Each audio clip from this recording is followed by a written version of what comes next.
Oke, saya ingin baca firman Tuhan dari Matius pasal 14. Ayat yang ke-33 saja ya. Nah, ini memang mengenai tentang Yesus ya, berjalan di atas air. Dikira oleh murid-muridnya itu adalah hantu, kan begitu ya. Kemudian Petrus minta, kalau benar-benar engkau adalah Tuhan, suruh saya berjalan di air. Nah, Petrus berjalan, tahu tenggelam. Akhirnya berteriak, Tuhan tolong saya. Nah, setelah itu Tuhan meredakan angin tofan itu, mereka mengatakan demikian. Coba di ayat yang ke-33. Matius 14:33. Dan orang-orang yang ada di perahu menyembah dia. Ya, menyembah Yesus ya. Katanya, sungguhnya engkau anak Allah. Demikian pembacaannya. Nah, jadi saudara-saudaraku, mereka yang ada di perahu adalah murid-murid. Nah, murid-murid ini kan sudah banyak ya melihat mujizat yang Yesus lakukan. Nah, nyadari, tapi mereka masih memiliki pemahaman pengertian yang belum begitu mendalam. Maka itu Yesus selalu mengatakan, kamu iman yang kecil.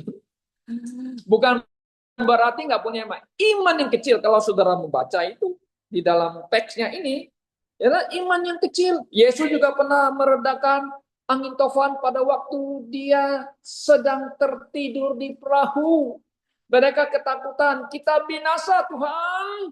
Tuhan bangun dan menghadap angin itu. Mengatakan, kenapa kamu takut? Iman yang kecil. Iman yang kecil. Nah, setelah mereka mengalami peristiwa di mana Yesus yang berjalan di atas air, mereka kira itu hantu, dan Petrus mengatakan, kalau engkau Tuhan, ayo suruh saya berjalan. Ayo datang semari. Dan Petrus itu langsung dia bisa berjalan di atas air. Coba bayangkan, ada pernah dengar orang berjalan di atas air? Itu mungkin sulap ya. Mungkin ya, sulap ya. Berjalan di atas, mana ada orang bisa berjalan di atas air? Kan gitu. Tapi Yesus pernah, sudah berjalan menuju Yesus, dia lihat kiri kanan, gelombang gede, gelombang besar, langsung dia tenggelam, dan dia berseru, oh Tuhan tolonglah aku binasa. Dan Yesus menolong dia. Di mana imanmu? Kan gitu. Imanmu yang kecil itu. Lalu mereka semua di perahu itu, mereka atau menyembah, worship Jesus Christ. Nah, saudaraku yang saya kasih dalam Tuhan Yesus, nama Yesus sudah tercatat, tertera di kitab Injil. Dia melakukan mujizat, dia melakukan perkara-perkara besar, ya kan? Dia mengajar dengan luar biasa. Orang Yahudi yang melihat Yesus, ini berbeda dengan orang-orang Farisi yang mengajar, ya kan? Ini siapa Yesus ini kan? Siapa dia? Orang-orang Yahudi menyaksikan semua itu. Ada yang percaya. Kenapa? Melihat kuasa mujizat. Saudara, mereka yang mengalami mujizat, mereka yang disembuhkan oleh Tuhan Yesus, mereka menyadari ini adalah Nabi yang akan datang, dia ini adalah Mesias, dan mereka percaya dia adalah anak Allah, dan mereka sujud atau menyembah kepada Tuhan Yesus Kristus. Nah, saudaraku yang saya kasih dalam Tuhan, di Alkitab juga ada dicatat ya, saudara-saudara ya. Ada seorang wanita Kanaan yang berasal dari Tirus Sidon. Nah, Tirus Sidon ini sekarang Lebanon. Dia punya putri dirasuh setan. Dia dengan Yesus datang ke daerah mereka itu. Dia berteriak, Yesus. Dipanggil lagi bukan hanya Yesus, tapi anak Daud, kasihanilah aku. Saudara bisa baca itu. Apa yang terjadi? Dia datang dan mohon dengan sangat mohon. Bahkan Yesus panggil anjing. Gitu ya. Anjing tidak berhak mendapatkan makanan yang di atas meja Tuhannya. Ya, tapi yes ya Tuhan. Tapi anjing-anjing ada keluar. Anjing-anjing itu makan remah-remah yang jatuh dari meja Tuhannya. Wah, besar imanmu. Dia Tuhan Yesus memuji imannya. Artinya dia percaya, dia menyembah dan percaya Yesus. Nah, maka menyembah dan percaya itu tidak bisa dipisahkan. Anda boleh menyembah, mungkin Anda tidak percaya. Nah, tapi dia menyembah sampai dia lutut dan menyembah. Kenapa? Dia menyembah Yesus. Nah, oh, Yesus itu Tuhan, Mesias, makanya dipanggil anak Daud. Kenapa? Orang Yahudi, mereka yang bukan Yahudi, yang belajar Judaisme, yang belajar hukum Taurat, mereka tahu Mesias akan datang, Mesias ya, akan datang dari Yehuda, Yahudi. Nah, saudaraku yang saya kasih dalam Tuhan Yesus, ya, kita lihat bahwa nama Yesus sudah terkenal. Pada zaman Yesus berada, tampil di publik, ya, dia memberitakan tentang kerajaan surga kepada umat Israel. Dan dia mengatakan, bertobatlah sebab kerajaan surga sudah dekat. Dan Yesus melakukan mujizat. Mereka melihat, Farisi melihat, mendengar khotbahnya dan sebagainya. Tapi orang Farisi tidak mau terima Yesus. Kan begitu. Mereka tidak mau menyembah. Mereka tidak mau percaya kepada Yesus. Padahal Yesus mengatakan, aku adalah anak Allah. Sangat jelas di Yohanes 10 ayat 36. Yesus sendiri mengatakan, I am the Son of God. Kalimat ini, I am the Son of God, wah, di dalam pemahaman teologi Yudaisme, hukum Taurat, orang Farisi, orang Saduki sudah ngerti. Sebenarnya ngerti. Who is Jesus? Tapi apa? Yesus, engkau dari Nazaret. Kami kenal emakmu Maria. Kami kenal bapakmu Yusuf, tukang kayu. Lalu, kenapa Anda mengatakan I'm the Son of God? Kamu menghujat Elohim dalam bahasa Ibrani. Elohim, Allah. Bapak, engkau menghujat. Engkau menyamakan diri sama sederajat dengan Bapa, dengan Allah. Maka itu, I am the Son of God. Mereka tuh ngerti. Akhirnya kan apa yang terjadi? Yesus kan dijatuhi hukuman mati kan oleh pengadilan Mahkamah Agama Yahudi. Diketok palu, you dihukum mati dan diserahkan ke Pilatus. Pilatus yang memantek, menyuruh pasukan Romawi memantek Yesus Kristus di atas kayu salib. Nah, saudara yang saya kasih dalam Tuhan Yesus Kristus, nama Yesus sepanjang zaman di tengah-tengah umat Israel menjadi problematika bagi mereka, dengan mempertanyakan keberadaan Tuhan Yesus. Dan sampai hari ini nama Yesus menjadi perdebatan. Sampai hari ini orang selalu berbicara mengenai Yesus. Yesus yang mana? Yesus yang di Alkitab. Siapa Yesus? Kan begitu. Bahkan di tengah-tengah kalangan orang Kristen, Yesus pun diperdebatkan.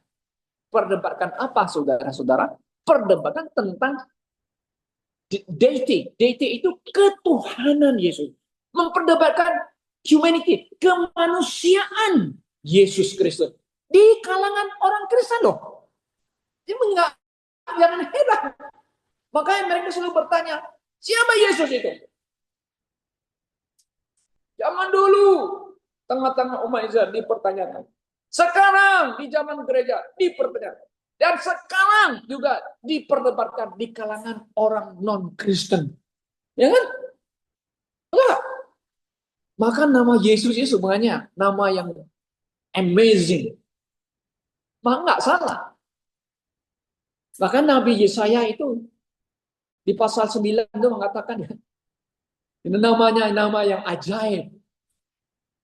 Ya, the mighty God and the Prince of King. Nggak salah. Maka itu selalu diperdebatkan. Sesuatu yang benar. Allah yang sejati selalu diperdebatkan. Kan begitu. Tetapi kalau Allah yang tidak sejati, wah, welcome, welcome, welcome. Oke, semua oke. Welcome. Tetapi yang genuine, yang asli, selalu dibantah, selalu diperdebatkan oleh manusia. Nah, saudaraku yang saya kasih dalam Tuhan Yesus Kristus. Maka itu tidak heran. Orang Kristen memperdebatkan Yesus, keilahian, kemanusiaan, pekerjaannya, dan sebagainya. Maka muncullah gereja-gereja bidah. Muncul. Gereja bidah apa? Salah satu kita contoh ya, oke. Mormonisme. Di Indonesia ada gereja Mormon? Ada. Gereja Yesus Sejati. Kalau nggak salah di Senen ada ya, Cem. Namanya Gereja Yesus Sejati. Tapi mereka pakai gedung atau apa gitu. Selalu pakai nama Gereja Yesus Sejati. Itu Mormon. Selalu dua orang memakai baju putih, pakai dasi hitam, berjalan. Dua orang pakai bauku. Kalau bukan saksi Yehova, Mormon. Nah, kedua orang ini beda. Saksi Yehova memperdebatkan Yesus. Mormon juga. Mereka mengatakan Yesus diciptakan. Udah. Yesus sebenarnya sama dengan Lucifer. Saudara, diciptakan. Nah, yang saudara masih mau mengaku gereja Yesus sejati. Saksi Yehova mempertanyakan Yesus. Yesus itu adalah diciptakan. Dia bukan the God, tapi God. Nah, itu dalam kitab mereka, Alkitab terjemahan translation mereka itu di Yohanes 1 ayat 1 kan jelas. Pada mulanya adalah firman. Firman itu bersama-sama dengan, dan firman itu adalah Allah, the God. Di change oleh Jehovah Witness. God. Oke, kita masuk tulis nanti nggak jelas lagi. God. Ini Kristen bidah. Ada lagi Kristen yang lain mempertanyakan Yesus manusia menjadi Allah. Betul nggak? Kalau kita salah memahami kalimat orang itu, oh ya betul. Mana betulnya? Yesus manusia yang menjadi Allah dalam konteks teologi ya, Alkitab ya, sebenarnya salah. Yang benar, Yesus mengatakan apa? Sebelum Bapak Abraham ada, apa? Saya sudah ada. Lah. Berarti dia bukan diciptakan, dia sudah ada. Sudah ada. Sangat jelas ayat Alkitab mengatakan, kok dia manusia menjadi Allah. Berarti dia diciptakan, saudaraku. Nah, sekarang kenapa kita orang Kristen sejati? Nah, kita Kristen sejati. Kita Bible believer. Kita orang percaya Alkitabiah. Mengapa kita menyembah dan percaya kepada Yesus? Kan begitu. Lalu kenapa kamu menyembah Yesus? Lalu kenapa kamu percaya Yesus? Kan Yesus kan sudah ditolak oleh orang Yahudi. Loh, kenapa you percaya? Kan begitu. Udah terutang ditolak. Jadi banyak orang ikut orang Yahudi. Iya loh. Kan ditolak oleh orang Yahudi Yesus. Kan tidak percaya dia anak Allah. Lu ikut mereka. Kan begitu. Nah, saudara yang saya kasih dalam Tuhan Yesus ya. Kita lihat bahwa di dalam perjanjian lama, nah kita kembali ke perjanjian lama. Orang Ibrani, karena dulu Ibrani. Orang yang Israel yang ada di Mesir kan disebut Hebrew ya. Maka itu Firaun mengatakan kan kami orang Hebrew. Kan? Kalau Hebrew berarti orang apa? Ibrani yang pernah tinggal di Mesir.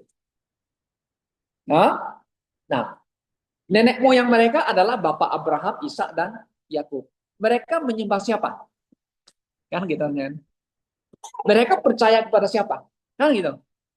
Mereka menyembah kepada, tulis oleh Musa di dalam Kejadian, Keluaran sebagainya, Allah, Elohim bahasa Ibraninya. Nah, mereka menyembah Allah yang hidup dan yang benar. Percaya kepada Allah hidup dan yang benar yang disembah oleh nenek moyang orang Ibrani. Nah, pada waktu Allah mau membebaskan orang Ibrani di Mesir, Tuhan sudah persiapkan Musa ini. Nah, umur 80 tahun. Ada nggak orang yang umur 80 tahun dipanggil Tuhan untuk pelayanan Tuhan? Kalau di Alkitab hanya Musa saja. Ya? Kalau zaman sekarang, kalau sudah 80 tahun Anda melayani di gereja, Anda sudah pensiun. Ya Pak Surya ya. Nah, kalau saya dulu melayani di gereja lama, sekarang saya sudah 65, saya sudah pensiun loh. Sudah nggak melayani Tuhan lagi loh. Secara official, resmi di gereja. Kenapa? Yohan sudah di meritus, di emeritus. Itu bahasa Belanda, emeritus, dipensiunkan. Kan gitu kan? Kan? Tapi Musa umur 80 tahun. Wah, dipanggil Tuhan berarti dia seperti orang yang masih umur 40 tahun pada waktu dia keluar dari Mesir. Bayangan, punya kekuatan luar biasa. Luar biasa Musa dipanggil. Nah, Tuhan menyatakan dirinya, Elohim, aku Elohim yang disembah oleh nenek moyangmu Abraham, Ishak dan Yakub. Kalau saya diputus, kan Musa bilang, namamu siapa? Kan gitu kan. Nah, Keluaran 3:14 itu, maka muncullah satu nama Allah itu. Aku adalah aku yang mengutus kamu. Aku adalah aku. Ya, kalau bahasa Hebrew itu ya, kita namanya. Aku adalah aku. Maka adalah tulisan yang Y H W H dalam bahasa tulisan Ibrani. Nah, kita mengatakan itu bacaannya Yehovah. Yehovah. Banyak orang nggak mau baca Yehovah. Katanya, kalau kamu pakai Yehovah, kamu saksi Yehovah. Enak. Justru mereka saksi Yehovah yang pakai itu, yang kita pakai. Nah, ada yang pakai Yahweh. Nah, tapi yang benar ya saudara ya. Makanya kita lihat yang menerjemahkan King James Version hampir 40 sarjana yang begitu hebat diperintah oleh King James. Anda percaya King James itu kerajanya Inggris pada masa itu terjemahkan Alkitab dari bahasa aslinya ke bahasa British atau English language. Yang menerjemahkan hampir 40. Itu sarjana sarjana berpuluh orang yang pintar bisa bahasa Ibrani dengan Arab, bahasa Latin, bahasa Yunani. Mereka sarjananya yang begitu luar biasa. Waktu mau terjemahkan ini, double YHWH itu pasti mereka belajar luar biasa. Maka mereka simpulkan bacanya dikasih huruf hidup Y Ho Wa King James Version. Nah, saudara yang saya kasih dalam Tuhan. Jadi mereka umat Israel kita bilang dan orang Yahudi. Nah, sampai hari ini kan mereka kan menyembah Allahnya nenek moyang mereka, ya kan? Namanya siapa? Yehovah. Mereka nggak berani sebut. Lalu mereka ganti Adonai, kan gitu. Nah, saudaraku, Di perjanjian lama, Yehova itu adalah Tuhan, terjemah Indonesia tuh huruf kapitalnya. Tuhan, kan begitu. Mereka menyembah Tuhan. Nah, Allah selalu menyatakan diri kepada umat Israel, kepada nabi-nabi dan kepada umatnya, selalu muncul dalam bentuk malaikat. Muncul kepada Gideon, malaikat Tuhan. Itu sebenarnya siapa? Tuhan yang dalam bentuk manusia. Maka istilahnya teofani. Dialah Yehova. Muncul kepada Bapak Abraham, tiga orang malaikat datang ke kemahnya. Yang dua pergi ke Sodom Gomora. Yang satu balik. Siapa dia? Ya, banyak orang sarjana percaya dia adalah Yehova. Nah, jadi di perjanjian lama seringkali Allah muncul dalam bentuk malaikat, bentuk manusia, ya, kepada pribadi-pribadi. Itu Yehova. Nama Allah Yehova. Mereka semuanya sembah Yehova. Nah, saudara yang saya kasih dalam Tuhan. Kalau kita lihat di dalam New Testament, Yesus tampil kepada publik, kepada umat Yahudi, umat Israel. Aku adalah Son of God. Mereka sudah ngerti. Maka itu Yohanes Pembaptis, pada waktu Yesus datang dibaptis, dia tunjuk, dia memperkenalkan, memproklamirkan kepada umat Yahudi. Kan Yohanes kan Pembaptis kan memang dipanggil untuk mempersiapkan jalan bagi Tuhan. Dia kenalkan itu. Itu. Mesias itu. Dia sebut begini. The Lamb of God. Nah, kata the Lamb of God, anak domba Allah, orang Yahudi pun ngerti. Kata the Lamb of God. Kenapa? Karena nenek moyang mereka waktu mau keluar dari Mesir, sebelum keluar, you harus makan Paskah. Paskah itu apa? Anak domba. Ngerti mereka. Nah, hari ini kita memperingati Yesus. Perjamuan Tuhan. Jadi, Yesus itu anak domba Allah. Mengerti, memahami.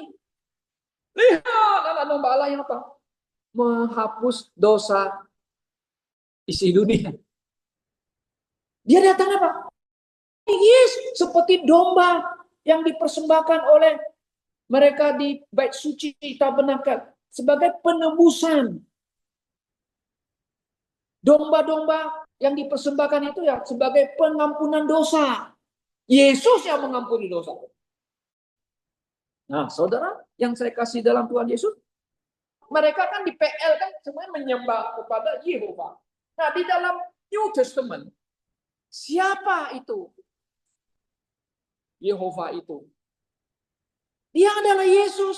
Kenapa, saudara? Nah, kata itu, kata bahasa Ibrani ini ya, saudara-saudara, sangat jelas. Itu terjemah bahasa Inggrisnya I am that I am. Nah, bahasa I am that. Terjemah Indonesia, aku adalah aku yang ada. Kalau dalam perjanjian lama, aku I am itu adalah menunjukkan kepada Yesus sendiri. Ada 7 the great I am in New Testament dalam perjanjian baru. Ya. Yesus sudah mengatakan, aku adalah roti hidup. Nah, kan gitu. Aku adalah terang dunia. Ya kan? Aku adalah kebangkitan yang hidup. Yang gitu. Aku adalah jalan, kebenaran, dan hidup. Kata AM. Nah, jadi Yesus sendiri sebenarnya adalah AM yang ada di perjanjian lama. Yehova. Yesus sekarang yang ada di perjanjian baru, itu adalah Yehova. Namanya Yesus. Maka itu malaikat bilang, Maria, Yusuf, kasih nama Yesus. Kenapa? Karena Yesus itu dalam bahasa Ibrani kan Joshua. Joshua itu artinya apa? Juru selamat. Yehova penjelama Juru selamat menyelamatkan umat Yahudi Israel di Mesir. Perjanjian baru. Juru selamatnya siapa? Yesus. Namanya Yesus. Yehova. Dia mati menanggung dosa kita. Nah, saudaraku yang saya kasih dalam Tuhan Yesus. Nah, sekarang kan temanya kan pertanyaan kita kan, berarti kan kenapa kita? Nah, kita itu Bible believers atau kamu menyembah Yesus dan percaya Yesus. Why? Nah, saudaraku, di dalam perjanjian baru kita banyak menemukan ayat-ayat firman Tuhan. Yesus mengatakan kepada iblis yang mencobanya, yang terakhir itu, dia bilang, Yesus, aku kasih semua kemuliaan kerajaan surga ini, kasih kamu, asal kamu sujud kepada saya, kan? Yesus menjawab apa? Hei iblis, penyana engkau. Engkau harus menyembah Tuhan Allahmu. Siapa itu Tuhan Allahmu? Yesus. Oh, Thomas, ikut Yesus. Jadi murid Yesus. Tapi masih ragu-ragu. Kalau saya tidak melihat tangan yang dipantek dengan paku, rusuknya aku jangan. Sekali aku tidak mau percaya. Nah, yuk banyak orang Kristen yang jadi Kristen kan kalau kita aplikasikan. Banyak orang Kristen jadi Kristen, tapi nggak punya iman, gitu lah, nggak percaya, gitu lah. Ya, nggak percaya Yesus bangkit dengan tubuh yang mulia. Mereka percaya apa? Yesus bangkit secara rohani. Loh. Kalau kita pikir-pikir orang ini selamat nggak ya? Tapi dia percaya Yesus, Yesus yang bangkit secara rohani. Tidak percaya Yesus bangkit dari badani. Seperti Thomas kan? Saya jadi. Nah, waktu Yesus menapakkan diri, Thomas, lihat tangan. Jangan suku. Oh, Thomasnya bilang apa? Dengan sikap yang hormat dan menyembah. Ya Tuhanku.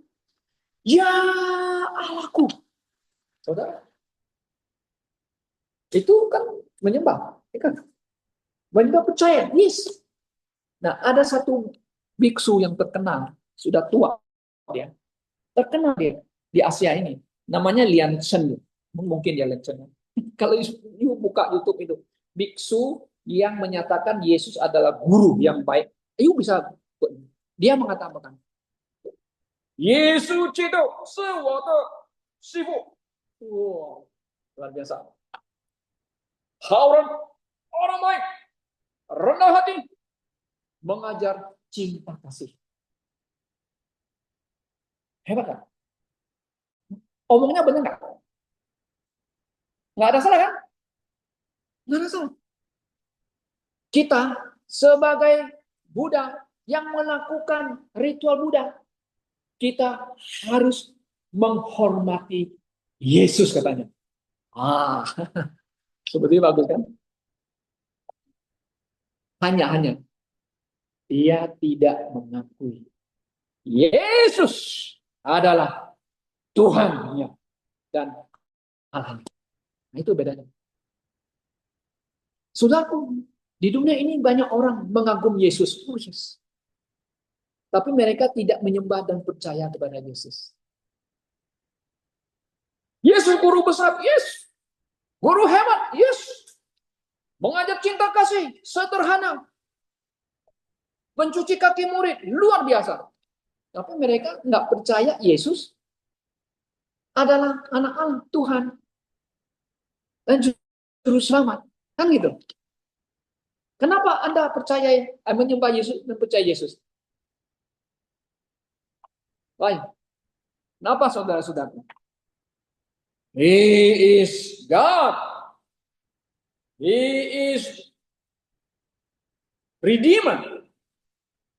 Penebus. Dan dia adalah Savior of the world.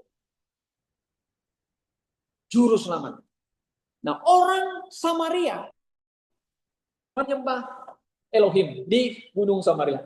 Yesus datang menjelaskan kepada perempuan Samaria. Akulah yang ngomong sama kamu. Mesias. Wih, Mesias. Iya, ada tulis di kitab kami. Dia kasih tahu kepada orang-orang di Samaria. Saya sudah ketemu Mesias yang ditulis dalam kitab kita. Yang ada di sumur sekarang. Mereka cepat pergi. Dan Yesus menyampaikan atau mengajar, menjelaskan kebenaran. Dan mereka, wah, mengatakan kepada perempuan itu, sekarang kami percaya. Bukan hanya ngomonganmu, tapi kami mendengar apa yang dia telah sampaikan. Dia ini sungguh-sungguh Mesias, juru selamat dunia. Siapakah yang pertama kali menyatakan Yesus Mesias juru selamat dunia? Bukan orang Yahudi, bukan orang Kristen, tapi orang Samaria. Di Yohanes 4. Orang Samaria dong. Yang menyatakan Yesus itu juru selamat dunia. Saudara-saudara, itu kita harus akui itu. Nah, karena itulah Yesus mengatakan kepada wanita ini, telah tiba saatnya penyembah-penyembah yang benar akan menyembah Bapa di dalam roh dan kebenaran. Bukan lagi di Yerusalem, bukan lagi di Gunung di Samaria ini. Menyembah Bapa itu di dalam roh dan kebenaran. Nah, saudaraku, sekarang kita sudah menjadi orang yang percaya. Sekarang kita menyembah Yesus. Kita percaya kepada Yesus. Bagaimana cara kita menyembah Yesus? Nah, dalam konteks Indonesia, dalam konteks secara universal kekristenan, masih ada namanya pemahaman yang harus diluruskan. Tadi saya ketemu satu itu temannya si Ezra punya bapak. Bro, mau kemana hari ini? Saya mau ibadah dulu. Yuk ibadah gimana? Di Kelapa Gading. Nah, dia pakai kata ibadah. Jadi begini, orang Kristen katanya menurut pemahaman di Indonesia, orang Kristen ibadahnya di mana? Di gereja. Orang Muslim ibadahnya di mana? Di masjid. Orang Katolik menyembahnya di mana? Katedral. Orang Konghucu menyembahnya di mana? Kelenteng. Buddha menyembahnya di mana? Wihara. Hindu menyembahnya di mana? Pura. Animisme menyembahnya di mana? Di pohon. Ya, animisme di pohon atau di terserah mau di mana. Itu menyembah. Orang Kristen yang sejati menyembah Yesus dan percaya Yesus di mana? Nah, saudara, ini banyak kesalahan. Jadi, mari kita menyembah Yesus dengan pujian-pujian dia. Punya musiknya lagi kan begitu. Mulailah itu. Apakah itu menyembah Yesus? Betul, menyembah Yesus. Yesus mengatakan penyembah-penyembah benar akan menyembah Bapa apa? Di dalam roh dan kebenaran. Apa maksudnya? Kita tidak lagi menyembah seperti di Old Testament. Dengan postur kita sujud, dengan cara yang cuci pakaian cuci apa, dengan cara yang kita tidak lagi. Hah? Tidak lagi. Lalu kita di New Testament kita menyembah Yesus, percaya Yesus, menyembah Yesus di mana? Kita menyembah Yesus itu dalam konteks artinya apa? Dengan hati kita. Itu ada hubungannya dengan percaya. Menyembah bisa berarti dalam arti pemahaman kita. Kita mengagungkan Yesus, kita menghormati Yesus, kita mentaati perintah Yesus, dan kita tidak membuat image of Christ to be worshipped. Nah, nggak boleh. Tidak boleh menyembah Yesus. Lalu kita buat patung, image kan patung, gambar Yesus. Lalu orang bisa pegang-pegang tangannya, cium-cium tangannya, ulus-ulus kakinya. Harus menyembah Yesus. Itu menyembah patung. Nah, Kalau Anda menghormati, mengagungkan sesuatu, itu adalah Anda sebenarnya telah menyembah dia, menjadikan dia Tuhanmu. Nah, karena itu kita menyembah Tuhan, menyembah Yesus, dan tentulah kita mengagungkan dia. Dia adalah Tuhanku, saya adalah hambanya yang harus tunduk kepada dia. Dan saya harus percaya kepada dia. Kenapa? Iman saya harus saya taruhkan kepada Yesus. Supaya saya selamat. Loh? Iya dong. Yesus mengatakan, Yohanes 3:16 paling terkenal. Karena begitu besar kasih Allah akan dunia ini, sehingga dia mengaruniakan anaknya yang tunggal. Dan barang siapa yang percaya, nah kata percaya, kepadanya tidak binasa, memperoleh hidup yang kekal. Nah, Efesus 2:8. Karena kasih karunia kamu diselamatkan. Ya kan? Kamu diselamatkan oleh iman kepada Yesus kan? Ya dong. Yo kalau nggak percaya Yesus gimana? Yo taruh imanmu bukan kepada Yesus. Taruh pada Yesus. Maka bahasa Inggris bagus. Trust. Nah, trust in Jesus. Mempertaruhkan iman kita. Saya taruh kepadamu Yesus. Saya percaya pada Yesus. Engkau adalah Mesias. Engkau adalah Allah. Engkau adalah Tuhan saya. Saya percaya kepada Yesus. Ya, saudara yang saya kasih dalam Tuhan Yesus. Kita percaya Yesus. Ya. Kenapa saya menyembah Yesus dan percaya Yesus? Karena Yesus adalah Yehova. Iya, iya. Dia juru selamat. Dia the great I am. Dia adalah Old Testament. Yesus. Yesus juru selamat. Yes. Namanya siapa? Ya. Dipanggil kan Yehova. Karena Yesus telah mati. Nah, karena itu di dalam Rom pasal 10 ayat 9 dan 10 di situ ada mengatakan ya kita percaya dengan hati, bukan percaya dengan otak. Dan mengaku dengan mulut bahwa Yesus adalah apa? Tuhan, maka kamu akan diselamatkan. Nah, itu pengakuan iman kita kepada Tuhan secara pribadi. Bahwa Tuhan, aku percaya kepadamu. Dalam dengan hatiku, aku percaya Engkau Yesus. Engkau adalah anak Allah, yes. Kau adalah Mesias, kau juru selamat. Kau telah mati menebus dosa saya. Aku percaya dan aku mengaku dengan mulutku bahwa Engkau adalah Tuhan dan Engkau adalah Allah.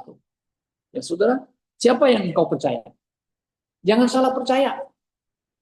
Di dunia banyak Yesus yang lain. 2 Korintus 11 ayat 1 sampai 3 Paulus mengatakan, oh, si iblis sangat licik sekali. Dia akan mempengaruhi pikiran Anda. Sehingga kita bisa tertipu, tersesat seperti si ular menipu si Hawa. Putar balik ayat-ayat firman Tuhan. Nah, maka itu Paulus mengatakan, ada Injil lain. Ada Yesus lain. Ada roh lain. Karena itu kita selalu waspada. Selalu waspada. Harus kembali ke Alkitab. Firman Tuhan kita. Menjadi dasar iman kita. Dasar penyembahan kita. Itu pakai iman, pakai Alkitab dong. Masa menyembah Tuhan? Mari kita menyembah Tuhan. Sambil goyang-goyang. Aduh, saudara, ini diskotik ini. Ini gereja modern ini sudah menuju kepada duniawi, ya, sangat-sangat duniawi. Ya, kita di sini simple. Kita tidak melanggar firman Tuhan. Kita mau melakukan sesuatu yang sopan dan benar. Paulus mengatakan segala sesuatu dijalankan harus dengan sopan, teratur, dan benar. Benar artinya sesuai dengan prinsip-prinsip Alkitab. Kan begitu. Kita tidak mau mencopot duniawi masuk ke gereja. Maka gereja kita kan nggak orang suka. Oh, gereja kamu tidak ini apa? Tidak semangat ya? Nggak ada Roh Kudusnya. Karena diam-diam kalau kami wah, kalau pendetanya MC-nya apa? Mari kita puji Tuhan. Wah, seru gitu kan. Ini motivator atau apa kita gerejanya? Nah, tapi gereja kita adalah gereja yang memberitakan pengajaran. ya, pengajaran Alkitab supaya iman kita berakar dan kita boleh bertumbuh memuliakan, hidup kita boleh memuliakan Tuhan Yesus. Kiranya Tuhan menolong kita pada pagi hari ini. Mari kita ya berdoa.